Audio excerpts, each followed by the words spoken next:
Assalamualaikum dan selamat pagi teman-teman semua. Semangat ya, masih pagi nih. Nah, di sini kita akan menyimak materi dari kelompok 4 nih teman-teman. Nah, siap-siap ya. Di sini kita akan mulai. Oke, di sini kita akan mempelajari dan menyimak tentang materi Islam pada masa Mongol. Nah, di sini ada kelompok 4 yang beranggotakan Vera Andini, Nur Rahmawati Busro, Alkes Saputra, Cindy Ratnasari, Nadia Wulandari, teman-teman. Oke, kita lanjut ke materinya. Check it out. Baiklah, saya Nur Rahmawati Busro akan menjelaskan mengenai asal-usul bangsa Mongol dan Imperium Mongol oleh Genghis Khan.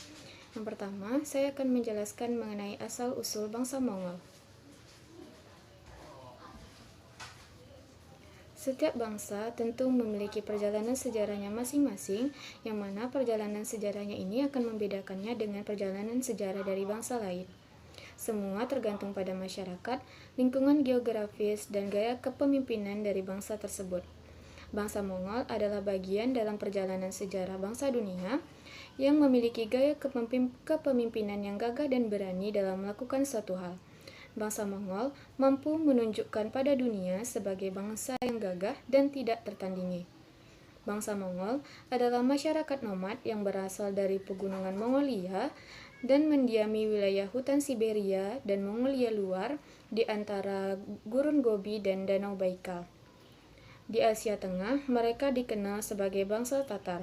Meskipun demikian, beberapa pakar ahli penelitian mengatakan bahwa sebetulnya pada mulanya bangsa Tatar dan bangsa Mongol ini merupakan bangsa yang berbeda, namun mereka hidup di zaman yang sama dan sehingga mereka pun saling bersaing. Namun seiring perkembangan zaman, mereka pun atau bangsa Mongol dan bangsa Tatar ini melebur menjadi satu dan dikenal dengan bangsa Mongol. Selanjutnya adalah Imperium Mongol oleh Genghis atau Genghis Khan. Imperium Mongolia didirikan oleh seorang pemuda Mongol yang bernama Temujin atau kemudian diberi gelar Genghis Khan setelah dirinya dipilih sebagai raja bagi semua warga Mongolia pada tahun 1194 Masehi. Pada usia 13 tahun, ayah dari Genghis Khan ini meninggal dunia, dan dia pun diangkat sebagai pemimpin suku untuk menggantikan ayahnya. Sikapnya yang pantang menyerah itulah yang menjadi sikap yang melekat pada dirinya sejak awal. Pada tahun 1213 Masehi, Genghis memimpin pasukan Mongol untuk menyerbu Cina dan menduduki Peking pada tahun 1215 Masehi, sehingga berhasil merongrong posisi dari dinasti Cina. Sementara itu, invasinya ke Simirecet di Turkistan Utara pada tahun 1218 Masehi mampu menghantarkan kekuasaan bangsa Mongol untuk berbatasan dengan kekuasaan dinasti Islam di Khawarizm, Asia Tengah. Imperium Mongol pada masa kekuasaan dari Genghis Khan memiliki wilayah kekuasaan yang meluas di seluruh Eurasia, di timur sampai Laut Pasifik dan di barat sampai Laut Hitam. Imperium yang sangat luas ini kemudian dibagi kepada keempat anaknya, yaitu Jochi, Chagtai, Oktai, dan Tolui. Keturunan dari ketiga anaknya itu pun masuk Islam dan mendirikan dinasti Islam masing-masing. Kemudian Genghis Khan ini pun wafat pada tahun 1227 Masehi. Baiklah, saya akan menjelaskan tentang motivasi bangsa Mongol melakukan serangan ke dunia Islam. Ada beberapa hal yang menjadikan motivasi bangsa Mongol ini melakukan serangan ke dunia Islam, yaitu ada 3. Yang pertama ada faktor politik, yang kedua motif ekonomi, yang ketiga ada tabiat orang Mongol yang suka mengembara. Nah, yang pertama adalah faktor politik. Penaklukan bangsa Mongol terhadap Islam bukan hanya berdasarkan agama dan etnis saja, tetapi juga faktor politik yang menjadikan pemimpin bangsa Mongol Genghis Khan marah besar terhadap Raja Khawarazm di Iran. Ketika bangsa Mongol merasa kagum dengan kemajuan peradaban Islam di daerah Khawarazm, Genghis Khan ini mengirim para duta ke Iran dengan maksud hubungan baik untuk melakukan perdagangan. Tetapi mereka dibunuh dan barang dagangan mereka pun dirampas atas tuduhan sebagai mata-mata Mongol. Hubungan itu pun akhirnya dibalas dengan pertumpahan darah, sehingga Genghis Khan dengan pasukannya melakukan penyerangan terhadap wilayah Khawarazm. Yang kedua ada motif ekonomi. Motif ini diperkuat oleh ucapan Genghis Khan bahwa penaklukan dilakukannya adalah semata-mata untuk memperbaiki nasib bangsanya, menambah penduduk yang masih sedikit, serta membantu orang-orang miskin dan yang belum berpakaian. Sementara di wilayah Islam rakyatnya makmur, sudah berperadaban maju, tetapi kekuatan militernya sudah rapuh. Yang ketiga ada tabiat orang Mongol yang suka mengembara. Tabiat mereka yang suka mengembara, diundang ataupun tidak diundang, mereka akan tetap datang untuk menjarah dan merampas harta kekayaan penduduk di mana mereka berdiam. Penyerangan-penyerangan yang dilakukan oleh Genghis Khan dengan pasukan perangnya yang terorganisir berusaha memperluas wilayah kekuasaan dengan melakukan penaklukan. Bismillahirrahmanirrahim. Halo teman-temannya semua. Kali ini kita akan bahas tentang materi keberhasilan bangsa Mongol dalam menaklukkan dinasti Abbasiyah. Nah, teman-teman, kisah jatuhnya ibu kota Abbasiyah ini terjadi di sekitar tahun 1258 Masehi yang didirikan oleh Khalifah kedua yaitu Al-Mansur. Kejadian ini terjadi setelah diblokade oleh bangsa Mongol yaitu kota 1001 malam ini. Dinding-dinding Baghdad yang kuat diserang oleh pasukan Hulagu Khan yang terjadi pada Januari tahun 1258 Masehi. Orang-orang Mongol tidak mau menerima syarat-syarat yang diajukan oleh pihak Abbasiyah untuk menerima penyerahan kota. Awalnya, pasukan Muslim berhasil memukul mundur serbuan dari barat, tetapi mereka berhasil dikalahkan di pertempuran berikutnya. Serangan Mongol ini berhasil menyusup ke garis belakang pasukan Muslim dan mereka tanpa ampun membantainya, dan sebagian mati tenggelam, dan Khalifah beserta 300 pejabat negara menyerah tanpa syarat. 10 hari kemudian mereka pun dibunuh. Wah, kasihan ya teman-teman. Nah, termasuk sebagian besar keluarga dari Khalifah dan penduduknya yang tidak berdosa itu pun juga dibunuh. Wow. Kelemahan dari dinasti Abbasiyah yang disebabkan menurunnya sistem pemerintahan di dalam kerajaan sehingga memberikan kemudahan bagi bangsa Mongol untuk melakukan penghancuran terhadap dinasti Abbasiyah ini. Nah, kemudian serangan bangsa Mongol yang dijadikan berakhirnya kekhalifahan dinasti Abbasiyah di Baghdad ini, teman-teman. Nah, selanjutnya ada 3 dinasti Islam pada bangsa Mongol. Ternyata di dinasti Mongol ini juga ada yang beragama Islam di bangsa Mongol tersebut, teman-teman. Nah, di sini kita lihat ya. Yang pertama di sini ada dinasti Changtai dan dinasti Ilkhan dan juga dinasti Golden Horde atau dinasti Kipchak, teman-teman. Namun kita akan membahas tentang dinasti Changtai aja ya kali ini. Nah, di sini sepeninggal Genghis Khan atau Changtai ini itu terjadi pada tahun 1227 sampai 1241 Masehi yang berkuasa sebagai kepala wilayah di wilayah Khan Agung ya, disertai Transylvania. Changtai sangat taat dan menghormati kepada undang-undang bangsa Mongol. Nah, Changtai membenci aturan Islam dan memusuhi umat Islam. Karena itu, umat Islam pun tidak menyukai seperti masa ayahnya dan kemenakannya. Hulagu atas nama Changtai ini, dinasti yang berkembang dan dikendalikan oleh keturunannya itu disebut dengan dinasti Changtai, teman-teman. Saya Nadia Wulandari akan menjelaskan dinasti Ilkhan pada tahun 1256 sampai 1335 Masehi, di mana pada saat itu yang berkuasa adalah Hulagu, yaitu dia berkuasa di Persia dan sekitarnya. Kondisi beragama di sana Islam sangatlah lamban karena dibandingkan dengan agama Kristen dan Buddha. Ia menerima persekutuan dari Kristen Timur seperti Raja Armenia dan pasukan salib. Hulagu membawa kehancuran setelah 500 tahun berakhir dengan tragis.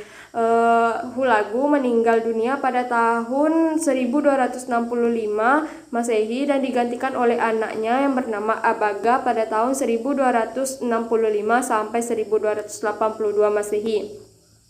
Ia sangat menaruh perhatian kepada Kristen dan kemudian dia masuk agama Kristen karena bujukan dari istrinya yang beragama Kristen, Decus Caton. Istananya banyak dipenuhi dengan pendeta Kristen, diantaranya sebagai penasehat politik. Kemudian raja yang ketiga yaitu Tangudar pada tahun 1282 sampai 1284 Masehi. Ia masuk Islam dan mengganti namanya dengan Ahmad. Kemudian ia ditantang oleh Argun yang kemudian ia dibunuh oleh Argun sendiri dan Argun naik sebagai raja. Kemudian Argun terkenal sebagai raja yang sangat kejam. Banyak di antara umat Islam yang dibunuh dan bahkan sampai diusir dari negeri mereka. Selanjutnya pengganti Argun yaitu Baidukan pada tahun 1293 sampai 1295 Masehi. Pada masa pemerintahan Baidu inilah terjadi peristiwa yang bersejarah. Putranya yang menggantikan dia, Gazakan, pada tahun 1295 sampai 1302 Masehi. Walaupun sejak kecil dididik sebagai penganut Buddhis yang fanatik, ketika naik tahta ia menyatakan masuk Islam. Selanjutnya yaitu dinasti Golden Horde atau dinasti Kipchak pada tahun 1256 sampai 1502. Di mana dinasti ini berasal dari anak cabang Mongol yang paling lama berkuasa dan membawa kejayaan dalam perdagangan di Asia dan Eropa. Pada masa Oktai, Putra Cengis Khan sebagai Han Agung, terjadi penaklukan pada tahun 1236 sampai 1237 Masehi secara besar-besaran terhadap lembah Sungai Volga dan Siberia. Dalam penaklukan ini dipimpin oleh Batu, anak dari mendiang Jochi atau putra Cengis. Dialah pendiri dinasti Kipchak. Pada generasi selanjutnya melahirkan keturunan dari dinasti Golden Horde. Batu, pendiri dinasti ini, meninggal pada tahun 1256 Masehi.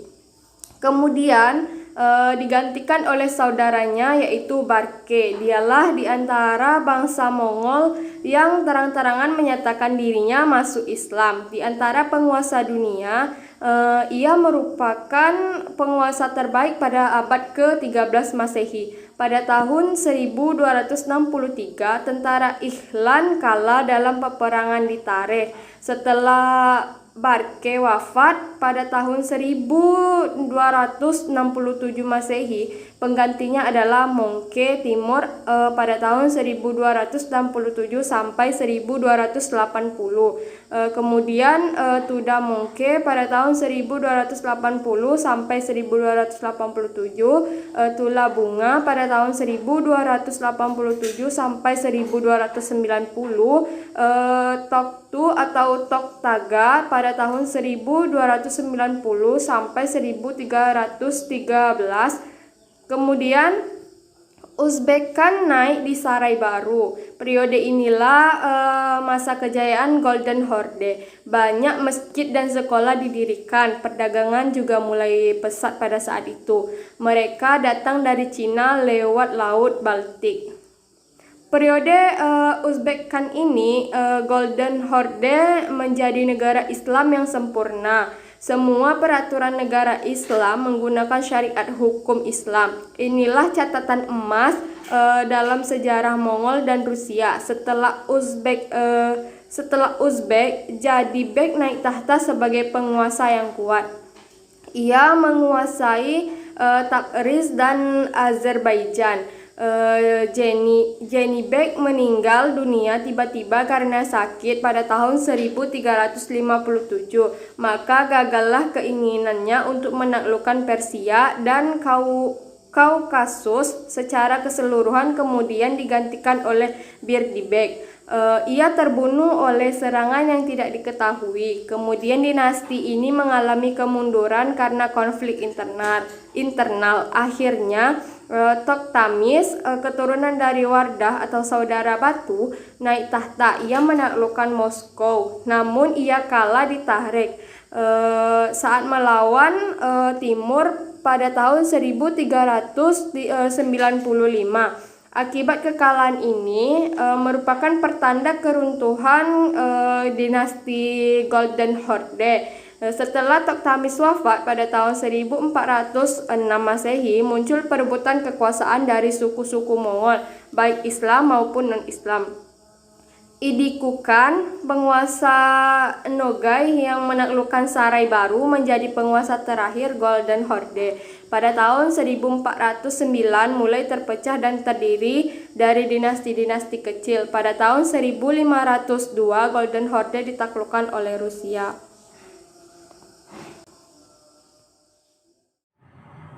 Baiklah, selanjutnya saya akan menjelaskan mengenai peradaban Islam di bawah pemerintahan bangsa Mongol.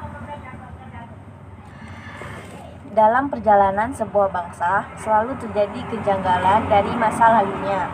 Bangsa Mongol dengan pemimpin Genghis Khan yang sebelumnya menjadi penakluk dinasti Islam, ternyata di kemudian hari justru menjadi pembela agama Islam. Banyak para pemimpin dan saudagar dari bangsa Mongol yang secara sembunyi-sembunyi menjadi pembela Islam, terutama pasca keruntuhan Abbasiyah dan setelah kepemimpinan Kubilai Khan, bahwa sepeninggalan Kubilai Khan, kekuasaan Mongol terbagi atas 5 dinasti kecil, yaitu dinasti Cina, Changdai, Golden Horde, Ikhan, dan kerajaan Siberia. Di antara dinasti tersebut, yaitu Changtai, Golden Horde, dan Ikhan, telah menjadi kerajaan Islam dan membangun peradaban dalam bingkai ajaran Islam. Selanjutnya yaitu hasil peradaban Islam bangsa Mongol.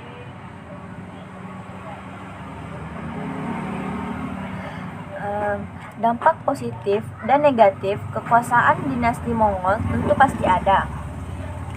Dampak segi negatif jelas dengan adanya pembunuh secara massal, baik yang dilakukan oleh Genghis Khan sendiri, kehancuran kota-kota dengan bangunan-bangunan yang indah, dan perpustakaan yang memuat bermacam ilmu pengetahuan telah di bumi hanguskan oleh serangan Mongol yang dipimpin oleh Hulagu yang beruntun membunuh Khalifah Abbasiyah dan keluarganya yang dilakukan secara tragis.